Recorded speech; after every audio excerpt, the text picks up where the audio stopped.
டுடே எப்படி ஒரு ஃபேக்கான ட்ரோன் ஷாட் எடுக்கிறதுன்னு நம்ம பார்க்க போகிறோம்.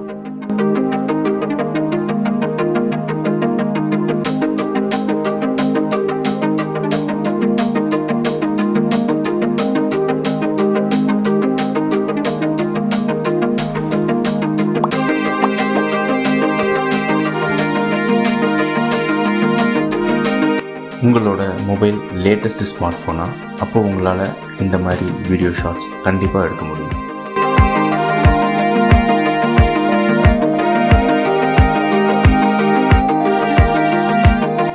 ஃபர்ஸ்ட் கேமரா அப்ளிகேஷனை ஓப்பன் பண்ணுங்கள்.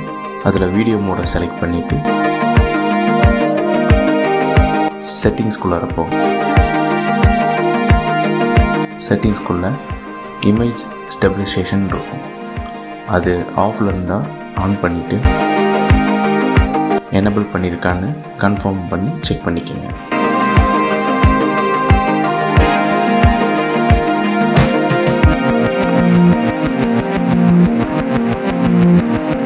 Let's take a shots.